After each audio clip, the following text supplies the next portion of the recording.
Hello everyone, welcome in my channel Saumya for Sahara. मैंने पहले video में अपना पहले बताया सहारा की स्थिति के बारे में। सेकंड वीडियो में बताया इससे भुगतान लेने के बारे में। अब इतना सारा बात बताने के बाद आगे क्या? आगे क्या? क्यों आगे क्या बताने का क्या मतलब है? क्योंकि ये चैनल नहीं है, ये चैनल बनाने का उद्देश्य ही है सहारा इंडिया से भुगतान लेना। एक मिशन है, मिशन भुगतान का है।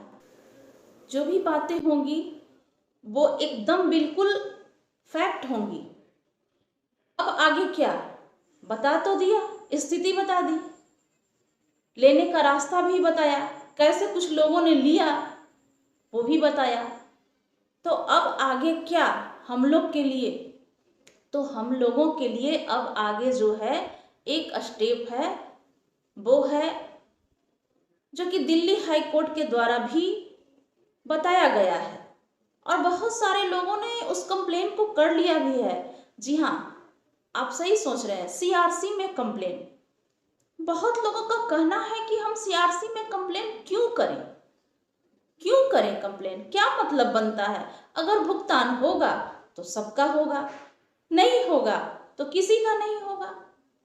बात तो अच्छी है, बात तो बिल्कुल सही लगती है, एक लाइन में परफेक्ट बात लगती है, लेकिन क्या ये बात करने से बात बनेगी? नहीं। दिल्ली हाई कोर्ट के द्वारा क्यों कहा गया? ये कहा गया है उनको, सीआरसी को हमारा एप्लीकेशन लेने के लिए कहा गया है। तो जब मामला कोर्ट में है तो हम सीआरसी को एप्लीकेशन क्यों ना दें? क्यों एप्लीकेशन नहीं दें? इसका रीजन हमें बताएं। हम सभी को देना चाहिए एप्लीकेशन, क्योंकि हमारा मामला जो है, सहारा इंडिया का जो मामला है, जो फंसे हुए पैसे का मामला है, वो सुप्रीम कोर्ट में है और कोर्ट के द्वारा ही आदेशित किया गया सीआरसी को। सीआरसी मतलब क्या? Central registrar corporation of India. Central registrar corporation of India, जी हाँ। तो ये इंडिया का सेंट्रल रजिस्ट्रार है। मतलब हमारा डाटा किनके पास जा रहा है? सेंट्रल गवर्नमेंट की एक इकाई के पास जा रहा है। तो हम क्यों ना भेजें? वहां एप्लीकेशन देने का मतलब क्या है? मतलब है कि सीधा सीधा अपना भुगतान के लिए उनके पास दावा करना।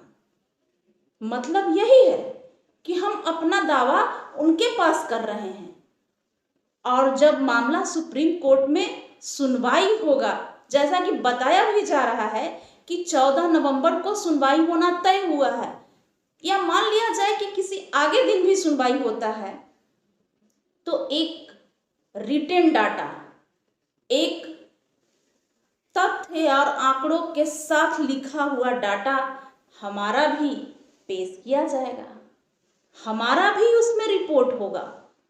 वो दिखाया जाएगा कि इतने लोगों का पैसा सहारा इंडिया में फंसा हुआ है और उसी के आधार पर जो भी डिसीजन होगा, दावेदार हम बन जाएंगे।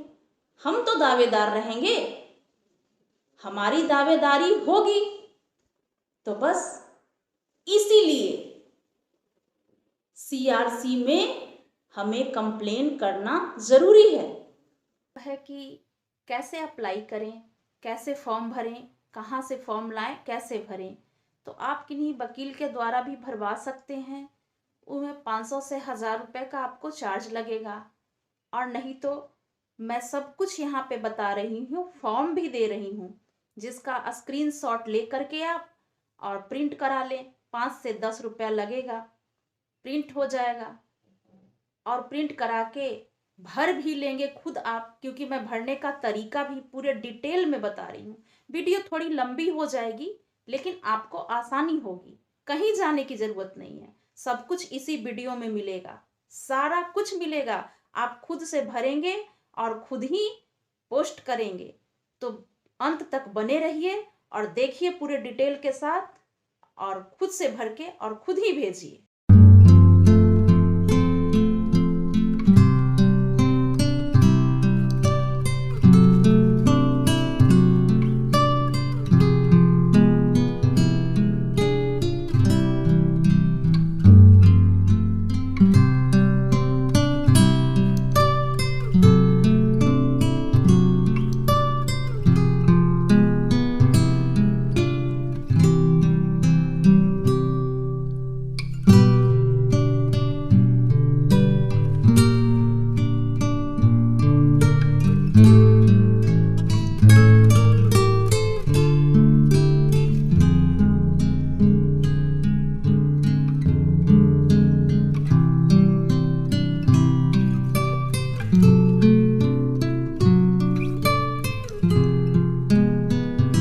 चार ही स्कीम है।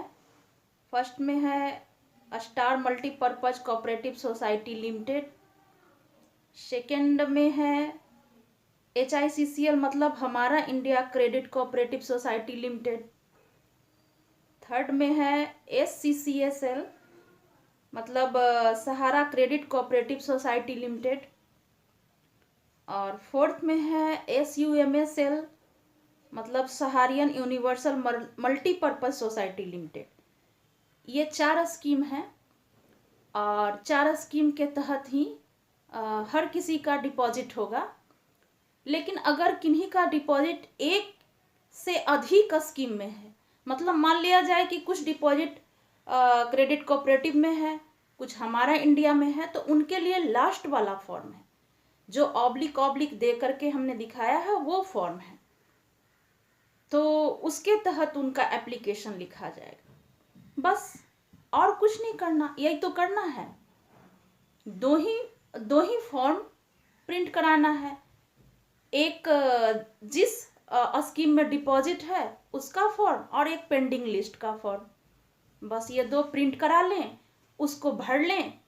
और भरने का तरीका भी मैं बता रही हूँ। अभी एक फॉर्म दे रही हूँ, दिखा रही हूँ जो भरा हुआ है, बिल्कुल वो भरने का तरीका भी दिखा रही हूँ। क्या भरा हुआ है, कैसे भरा हुआ है वो देखें। ये फॉर्म पूरा भरा हुआ है, इसको मैं दिखा देती हूँ डिटेल से। देखिए, विषय Sahara credit cooperative society limited scheme का नाम है, जिस स्कीम के तहत डिपॉजिट है वही फॉर्म है। और जिनका है उनका नाम है सुशीला देवी, तो यहाँ नाम भर देना है। फिर पति या पिता राम पुकार राम, फिर एड्रेस भर देना है। उसके बाद सहारा क्रेडिट कोऑपरेटिव सोसाइटी लिमिटेड के अंतर्गत शाखा कार्यालय, जो कि पासबुक या सर्टिफिकेट पे लिखा रहता है, वो लिख देना है। मैं मासिक दैनिक डिपॉजिट का मेरे द्वारा कुछ खाता खोला गया था, जिसकी मैच्योरिटी प्री स्टेज मैच्योरिटी पूरी हो गई है और मेरे खातों का भुगतान कई वर्षों महीनों से पेंडिंग है, जिसका मूल बॉन्ड ऑब्लिक सर्टिफिकेट की छाया प्रति एवं खातावार लिस्ट अलग से 1 पन्नों में, एक खातों का विवरणी जिसका कुल मैच्योरिटी रकम, टोटल मैच्योरिटी रकम जो भी है वो भर देना है। इनका 30,200 है, तो 30,200 जो कि प्रस्तुत पत्र के साथ संलग्न है।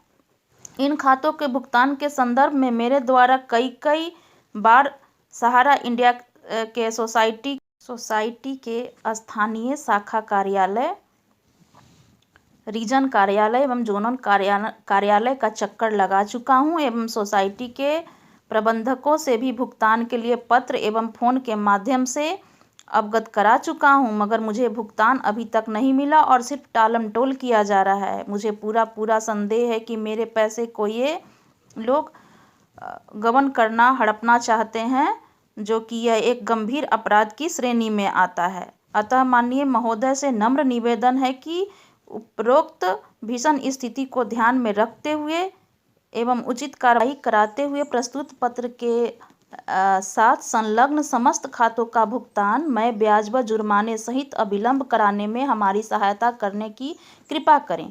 इस पुनीत कार्य हेतु मैं आपका सदैव आभारी रहूँगा। जय हिंद, धन्यवाद।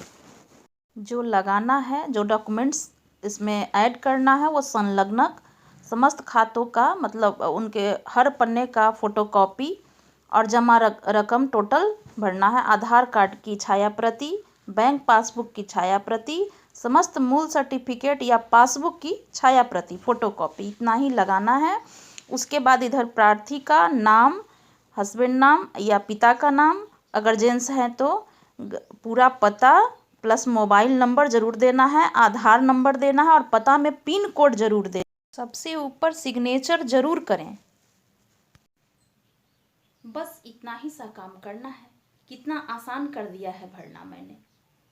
हाँ, देखना है और फिर अपना भर देना है। बस बिल्कुल उस नाम पते के जगह अपना नाम पता डाल देना है। हाँ, जिनका एक ही सर्टिफिकेट या पासबुक है तो वो पेंडिंग लिस्ट ना लगाएं, वो सिर्फ अपने सर्टिफिकेट या पासबुक की फोटोकॉपी लगा दें एक पन्ने का। जिनका एक से अधिक है तो वो पेंडिंग लिस्ट में अपना लिख दें, पूरा अकाउंट नंबर वगैरह सारा जो जो डिमांड है वो लिख दें और लिख करके वो पेंडिंग लिस्ट लगा दें। उसके नीचे जो डॉक्यूमेंट्स चाहिए, आधार कार्ड वगैरह, बैंक पासबुक की जो जो संलग्नक जो फॉर्म पे लिखा हुआ है जो मांग रहा है वो लगा दें। बस उसके बाद एक एड्रेस पे भेज दें। एड्रेस क्या, किस एड्रेस पे भेजना है, किस एड्रेस पे भेजना है वो एड्रेस मैं अभी दे दे रही हूँ, अच्छा से लिखा हुआ वो दे दे रही हूँ। उस एड्रेस पे भेज देना है। भेजना कैसे है? स्पीड पोस्ट से भेजना है। क्यों? कुरियर से नहीं भेजना, सिर्फ स्पीड पोस्ट से ही भेजना है। क्योंकि स्पीड पोस्ट से भेजने के बाद 75-80 रुपये का चार्ज जो भी लगेगा, लेकिन ये क्लियर होगा, मैसेज आएगा आपके पास कि आपका भेजा हुआ डॉक्यूमेंट सही जगह पहुंच गया। या मैसेज अगर नहीं भी आता है तो अगर सही जगह नहीं पहुंचेगा वो चीज़ तो आपके पास लौट के आएगा। मैसेज नहीं भी आता है तो कोई दिक्कत नहीं है, लेकिन जो आपने जहां भेजा वहां पहुंच जाना चाहिए। तो ये रहा पता।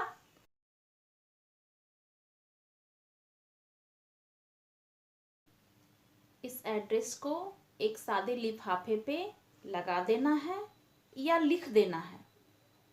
नीचे अपना पता लिख देना है, ऊपर में ये टू फ्रॉम, टू करके जहाँ भेजना है इस एड्रेस को लगा देना। फ्रॉम में अपना एड्रेस, पूरा एड्रेस लिखना है। जो फॉर्म पे एड्रेस है वो पूरा address, mobile number, pin code के साथ सारा लिखना है। उसके बाद उसको उसका एक फ़ोटोकॉपी एप्लीकेशन का भी रख लेना है और बस भेज देना है स्पीड पोस्ट के द्वारा। हो गया। इन सब के बावजूद भी अगर किन्हीं को कोई ज़्यादा दिक्कत महसूस होता है तो वो अपना कमेंट में जो भी सवाल हो पूछ सकते हैं, या फिर अपने पर्सनल व्हाट्सएप नंबर को दे सकते हैं ताकि मैं उनको सारा फॉर्म उनके व्हाट्सएप पर भेज दूं और वो वहाँ से भी प्रिंट करा सकते हैं। तो जिस तरह से आपको अच्छा लगे आप यहाँ से भी स्क्रीनशॉट ले सकते हैं, अपने व्हाट्सएप पर भी मंगवा सकते हैं। उसके लिए आपको कमेंट में अपना व्हाट्सएप नंबर देना होगा, मैं वहाँ भेज दूंगी। इसी के साथ मैं अपनी बातों को समाप्त कर रही हूँ। इस काम को कर लें पहले, उसके बाद अब आगे का क्या कार्यक्रम है, कैसे करना है, क्या करना है, वो अगले वीडियो में बात करेंगे और कार्यक्रम भी करेंगे। धन्यवाद।